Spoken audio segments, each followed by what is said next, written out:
relações humanas. Houve um tempo em que pornografia infantil ou abuso infantil era uma coisa assim terrível. Hoje já não se fala mais disso.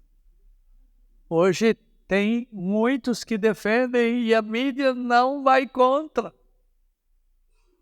Matar hoje ainda é pecado. Mas vai chegar uma hora que os homens vão se matar uns aos outros e não vai ser mais. Naquele tempo vocês eram assim, disse Paulo. Hoje vocês não podem ser mais assim. A celebração desse dia do pecado tem um preço. Há um preço do pecado. Alguns de vocês poderiam contar a história de vocês aqui. E Paulo, o apóstolo, perguntou às pessoas que haviam vivido no pecado, entregando suas vidas e oferecendo os seus membros ao pecado. Ele pergunta, naquele tempo, o que vocês ganharam? Isto é, que resultados colhestes? Somente as coisas de que agora vocês têm vergonha. Deixa-me ilustrar aqui algumas coisas, que o preço do pecado pode ser medido de 3 maneiras. Primeira, às vezes o preço do pecado pode ser avaliado em dinheiro. Esse é o de menos. Calcule somente o dinheiro público gasto para preparar os sambódromos, as ruas enfeitadas, as festas. Ontem, para vir para cá, eu gastei muito mais tempo, porque eu sempre desço a rua lá debaixo de casa, Martim Francisco, para vir pegar a Marginal, e não dava, estava tudo fechado. A turma pulando e aquela série de banheiros assim, infindáveis. Tudo isso por conta sua e minha. Calcule o dinheiro gasto pelas pessoas para a elaboração das fantasias. Calcule o dinheiro gasto pelas escolas de samba, um dinheiro arrecadado da pobreza de uns e da licenciosidade liberal de outros mais abastados. Calcule o dinheiro gasto nos hospitais, pelos acidentes por bebedeiras, drogas, etc. Calcule o dinheiro gasto com segurança, terceirização de um número infindável de serviços para a organização dessas festividades. Calcule o dinheiro que corre nos cassinos ilegais, nas jogatinas escondidas, que estão à altura do orçamento de alguns estados da federação. Calcule o dinheiro gasto na prevenção de AIDS. AIDS é coisa do passado? Não, né? Mas está crescendo. Com todo o esforço de você comprar preservativo, dinheiro gasto nosso, tudo gratuito, ainda as coisas continuam a se proliferar. Mal sabem eles dos riscos que correm. Mas não são só apenas riscos de saúde. Só o dinheiro gasto para celebrar o dia do pecado dá para resolver muitíssimos problemas de moradia, saúde e educação para muita gente em nosso país. Mas ninguém fala nada. Os socialistas que querem, eles não falam nada disso. É o dinheiro gasto indevidamente, dinheiro seu e meu. Quem faz gastos para celebrar o dia do pecado paga um preço que não compensa, porque é preço de valores falsos. Dá uma perguntadinha para Ananias e Safira se valeu a pena gastar dinheiro ilícito. Pergunte a Simão, o mágico, sobre a oferta de dinheiro que ele queria para obter o perdão ou o dom do Espírito Santo. Pergunta para Judas de que valeram as 30 moedas de prata, a traição de Jesus. A Bíblia diz que esse dinheiro é preço de iniquidade. O pecado tem preço, que o digam aqueles que pagam os teus preços, os beberrões, os viciados em drogas e e você sabe muito bem que vai aumentando exponencialmente o número de pessoas dependentes dessas coisas, de prostitutas, de boemia, preço caro que não pode ser calculado em dinheiro, prejuízos emocionais, prejuízos morais. Mas esse não é o preço mais caro. Outras vezes o preço do pecado não pode ser avaliado em números, mas em lágrimas. Em números dói aqui. Em lágrimas dói mais. São moedas as lágrimas de tipo diferente. Elas não tilintam quando caem. Elas não são gélidas, mas são quentes. Se você não sabe o preço do pecado que gera lágrimas, dá uma perguntadinha pro Pedrão. Não é o filho, dá. Aquele que negou a Jesus 3 vezes.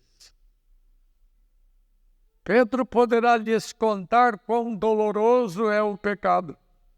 Depois da sua negação tríplice, a Escritura diz que o galo cantou.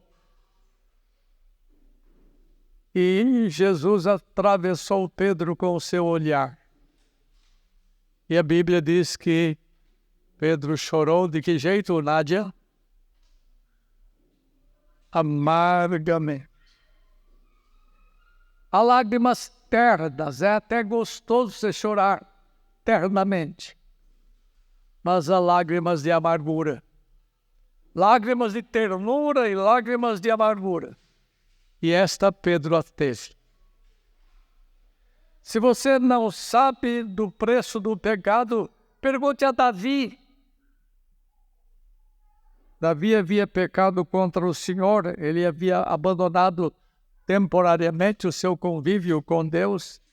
Ele tinha angústia de alma por estar afastado da comunhão com Deus. E o pecado passado dele o perturbava. Ele disse assim no Salmo 51, o meu pecado está sempre diante de mim. Eu não consigo esquecer essa desgraça de pecado. O meu pecado está sempre diante de mim. Por isso que ele confessa no Salmo 42 alguma coisa que me dói quando eu leio, porque em alguma medida eu conheço também, você também conhece. E ele fez a si mesmo uma pergunta: por que estás abatida na minha alma? Por que te perturbas dentro em mim? Ele faz essa pergunta 2 vezes no Salmo 42. E então ele confessa no verso 6, no mesmo Salmo 42, ele confessa abertamente a sua situação. Ele diz: sinto abatida dentro em mim a minha alma. E então ele confessa: as minhas lágrimas eu tenho bebido todo dia. Olha só, as minhas lágrimas têm sido o meu alimento diuturnamente. Essas lágrimas de amargura Davi as teve. Eu imagino que você, em alguma medida, como eu, já choramos por causa dos nossos pecados. Se você não chorou ainda por causa dos seus pecados, alguma coisa está errada com você. Se você não teve sensações de amargura por causa das coisas erradas que você fez na vida, alguma coisa está errada. Está faltando uma ação divina dentro de você. Se você não sabe desse preço alto do pecado, pergunta a Judas. Tente enxergar o que está acontecendo ali no horto, no ribeiro de Quedron ou Cedron. Ali há um homem caminhando meio perdidamente, mas que de vez em quando olhava para trás para olhar no Calvário a uma pessoa a quem ele havia traído trocando por 30 moedas de prata. E ele caminha amargurado, com tristeza por dentro, porque ele diz: eu pequei traindo sangue inocente. Ele já não consegue mais viver por causa da culpa do pecado, então ele vai se informa.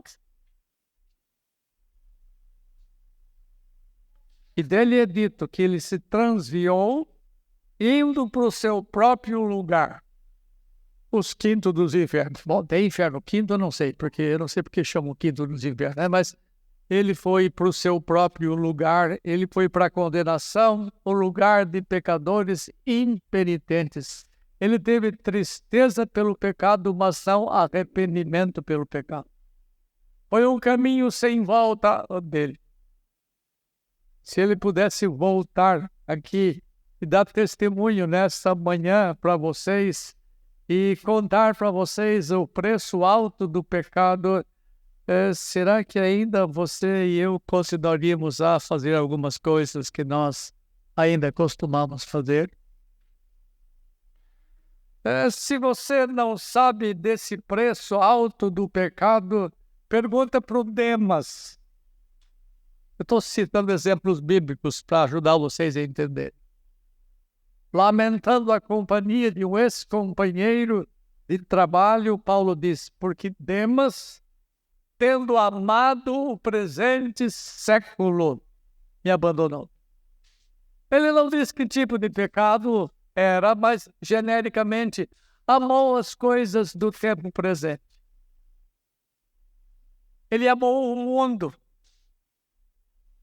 E quando Paulo falou isso, ele não estava se referindo ao fato de Demas não querer mais andar consigo, mas Demas havia abandonado a verdade. Isso dói para quem gosta da verdade de Deus, e doeu para Paulo.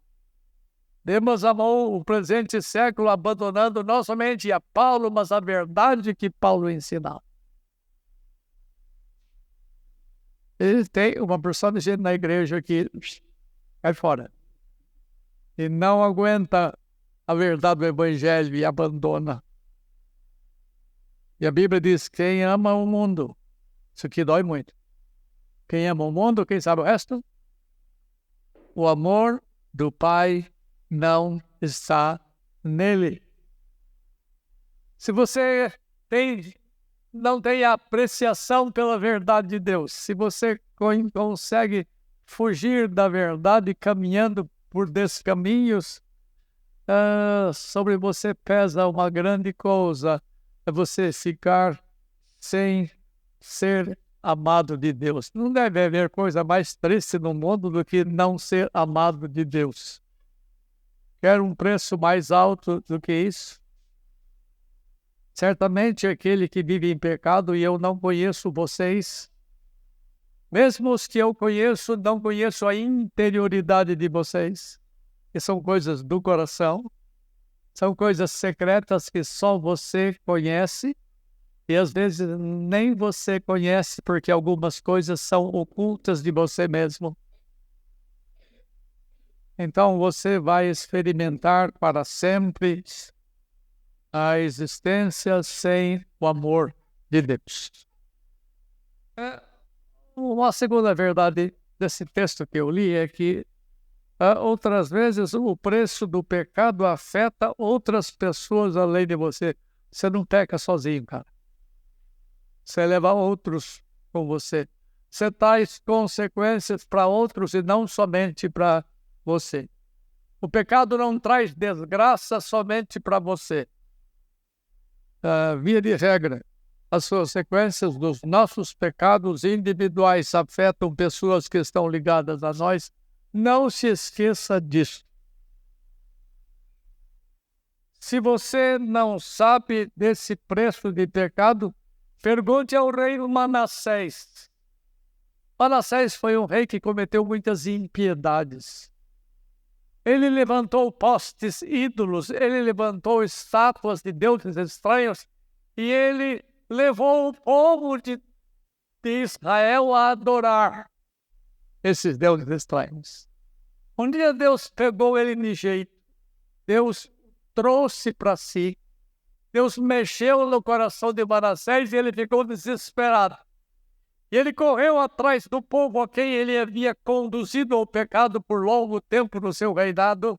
Ele tentou trazer as pessoas de volta para Deus, mas a Bíblia diz que ele não conseguiu trazer as pessoas, por consequências do seu pecado na vida de muitas pessoas. Eu me lembro do livrinho chamado O Padre Protestante, escrito por Reverendo Boanerges Ribeiro, e eu li esse livro. Você já leu? Ele era um sacerdote romano.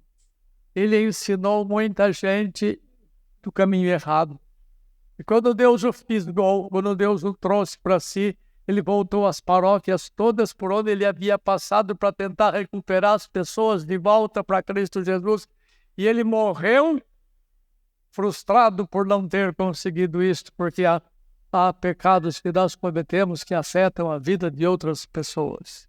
Afeta a vida dos seus filhos. Afeta a vida da parentela sua. Amigos seus. E Manassés não conseguiu trazer de volta as pessoas a quem ele havia ensinado a pecar. Se você não sabe desse preço do pecado, pergunta a Esaú. Esaú era irmão de quem mesmo? Do Jacó. Quando Esaú pecou, ele trouxe desgraça para toda a sua descendência. A descendência toda ficou fora da administração da graça divina. Os edomitas, que são os descendentes de Esaú, carecem da graça de Deus por causa do pecado do seu ancestral. E há uma coisa que a gente não gosta de tratar, porque a gente só gosta de coisa boa da Bíblia, né?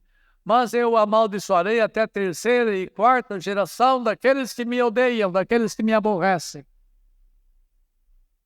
E alguns de nós somos resultado de pecado dos nossos antepassados. Você pode não gostar disso, mas dizer a verdade. Por outro lado, a Bíblia diz que Deus abençoa até 1000 gerações daqueles que o amam. A graça é muito mais abundante do que o pecado. Muitas vezes Deus imputa, isso aqui é duro de falar, mas eu não posso furtar-me a falar porque é verdade. Deus imputa o pecado dos pais aos filhos, ou mesmo em outras gerações futuras. Se você quer saber disso, leia a Bíblia. Tem muita coisa a respeito dessa matéria. Se você não sabe desse preço alto do pecado, pergunte a Jesus. Quer dizer que Jesus Cristo pecou? Não. Mas ele soube muito claramente o preço alto que o pecado cobra. Ele pagou pelo que não fez. Ele assumiu a dívida de pecadores como você e eu.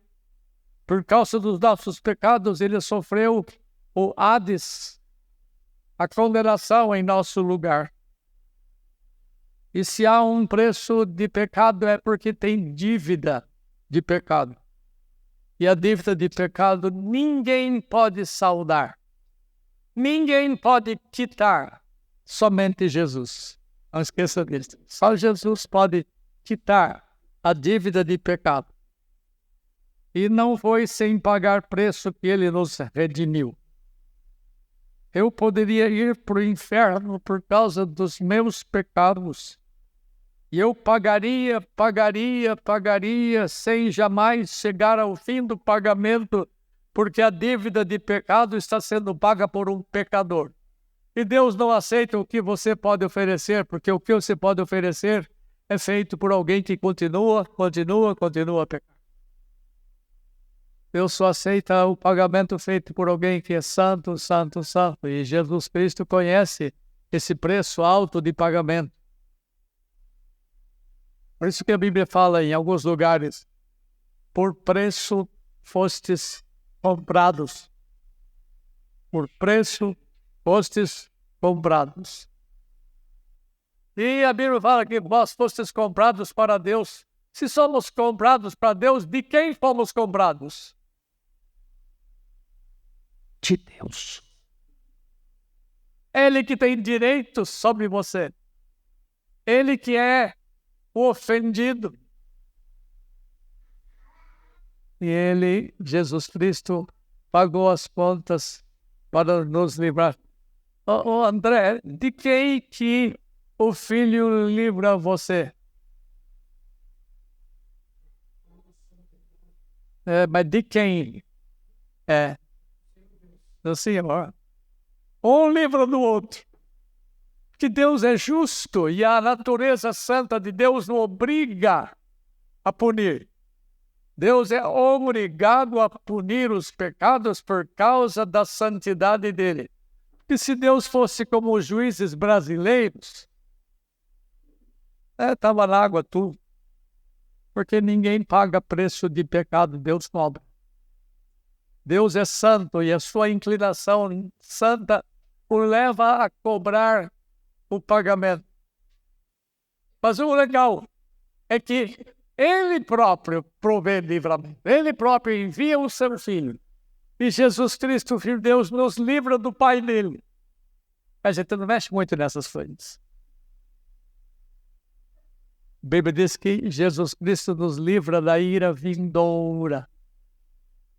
Isto é, Deus nos livra de Deus. Digno és de tomar o livro e abrir os selos, Apocalipse 5:9. Que foste morto e com o teu sangue compraste para Deus os que procedem de toda língua, povo, tribo e nação, incluindo você e eu. E o pior do pecado não é o preço em dinheiro, nem o preço em lágrimas, mas o preço em separação infindável de Deus. Eu não conheço a interioridade de vocês, não conheço o relacionamento de vocês com Deus. Eu só espero que você tenha suas contas acertadas com Deus, porque confiou naquele que paga a conta. Confiou naquele que é o pagador de promessa. Se você ainda não sabe desse alto preço, eu repito, pergunte a Jesus Cristo. Mais do que ninguém, ele sabe da seriedade com que Deus trata o pecado. Amanhã é dia de folhinha vermelha. Amanhã não, depois da manhã. Mas esse fim de semana inteiro. Você não sabe do preço do pecado? Vocês que são médicos, onde testificaram, vai para o hospital numa época dessa. Vai para o hospital nessa época.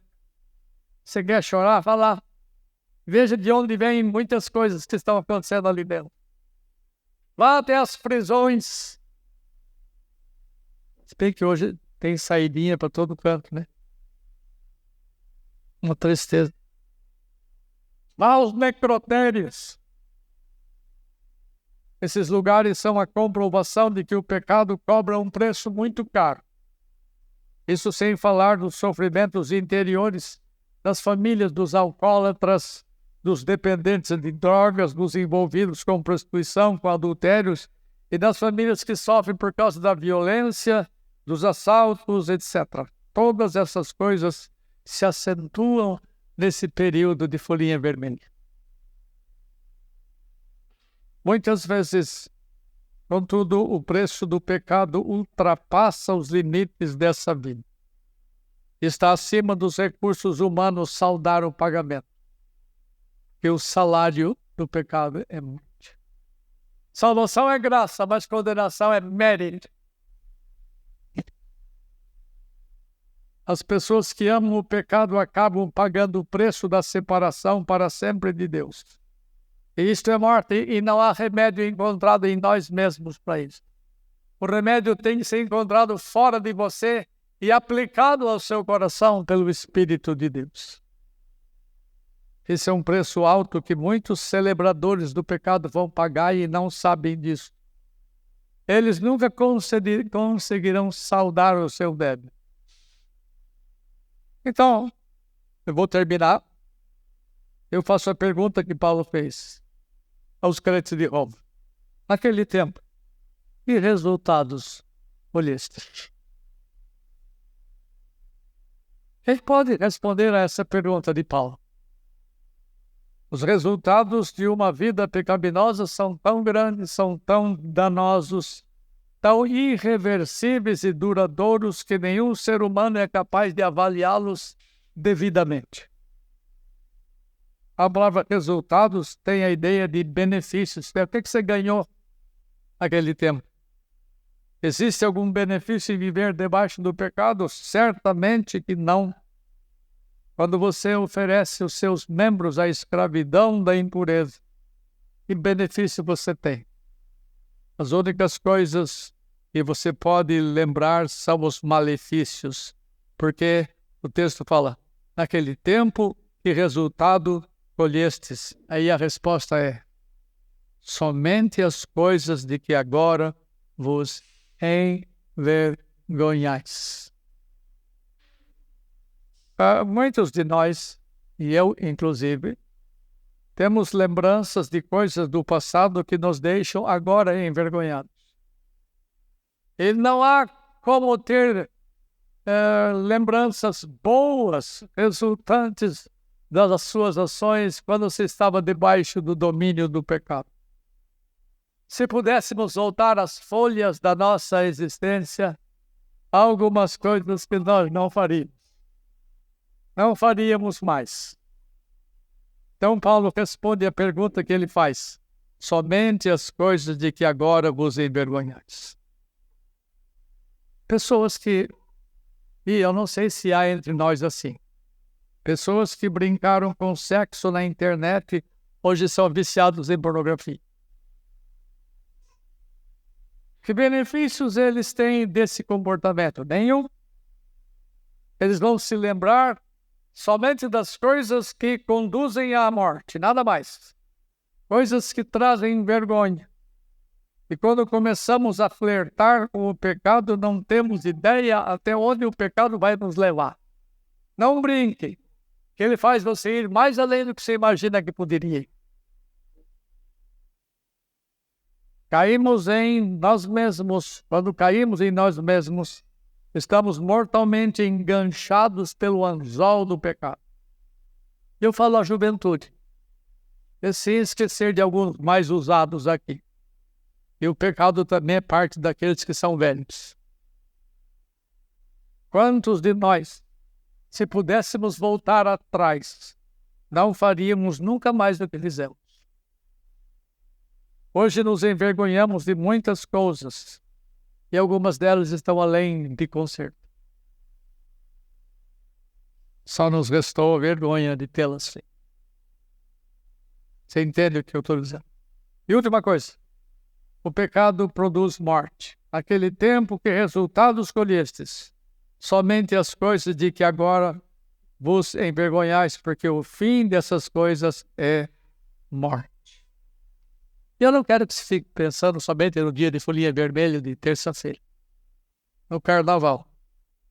Ele é apenas uma das muitíssimas ocasiões onde os homens extravasam a sua malignidade e a sua rebeldia contra Deus. E não quero que vocês pensem no preço que o pecado impõe. Se você tem sentido o preço do pecado em alguma medida, obedeça às recomendações da palavra de Deus, da qual Paulo é o portador. Escuta, no mesmo capítulo de Romanos 6, 11 e 14, diz assim: assim também vós considerai-vos mortos para o pecado, mas vivos para Deus, em Cristo Jesus. Não reine, portanto, o pecado em vosso corpo mortal, de maneira que obedeçais às suas paixões. Nem ofereçais cada um os membros do seu corpo ao pecado como instrumentos de iniquidade, mas oferecei-vos a Deus como ressurretos dentre os mortos. Vocês foram trazidos à vida. Deixem as coisas da morte de lado. Se você tem sentido em alguma medida o preço do pecado, confie em Cristo para o perdão dos teus pecados. Atos 3, 19 e 20 fala assim: arrependei-vos e convertei-vos para que sejam cancelados os vossos pecados, para que Deus carimbe você perdoado. Que da presença do Senhor venham tempos de refrigério e não tempos de amargura, como é o caso daqueles que não se arrependem. Aproveite para tomar algumas resoluções hoje mesmo, se Deus lhe der graça para isso. Primeiro, deixa essa lembrança de pecado humilhar você. E você aprenda a ser gracioso com aqueles amigos seus que ainda estão em pecado. Eles não enxergam as coisas que eles estão metidos como você não enxergava ontem. Hoje você enxerga. Não seja demasiadamente justo com essas pessoas. Aprenda a ter paciência com elas, com essas pessoas. Aprenda a ser misericordioso como você recebeu misericórdia. Segunda coisa, agradeça a Deus porque a despeito dos seus pecados você está sendo tratado graciosamente hoje. Bondosamente você e eu estamos sendo tratados. Se Deus fosse aplicar a sua justiça seca, Ele mandaria você e a mim na condenação ainda hoje, porque ainda hoje nós pecamos. Se não houvesse compaixão juntada às outras coisas da nossa existência, ainda nós mereceríamos a condenação. Somente não temos condenação. Somente não somos jogados no lugar de maldição, porque a maldição nossa foi paga por outro. Tome cuidado. Você que já tem lembrança das coisas passadas, lágrimas de amargura, você tome cuidado para que você não se volte novamente para os pecados antigos.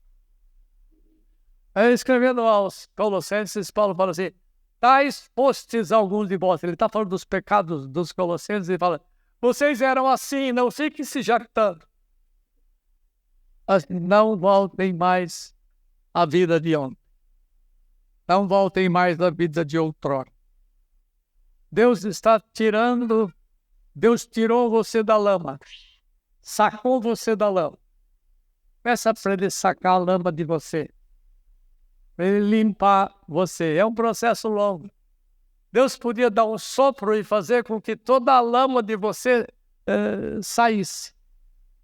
Mas Ele resolveu não fazer assim.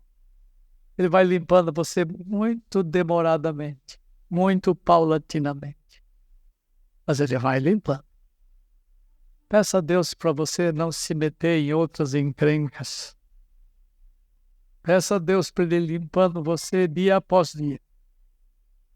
Lembre-se de que você continua ainda vulnerável ao pecado. Você é uma pessoa ainda atacável.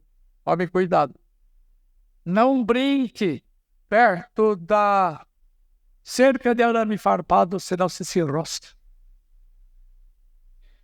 E a machucadura que o pecado produz, ela dói mesmo depois de você ficar lavado. Quando vocês, médicas, fazem curativos das pessoas que se ferem, e você limpa, mas a dor continua. Até que o remédio faça efeito, então você seja livre das dores. O sangue de Jesus ainda é necessário para purificar-nos de todo o pecado. Ele tira você da lama, mas você não fica sarado até que a lama seja tirada de você. Eu repito, se eu fosse Deus, eu limpava tudo de uma vez. Mas eu não sou. É Ele quem manda, Ele é o chefe. Ele vai limpando você dia após dia. Que Deus tenha compaixão de você e de mim.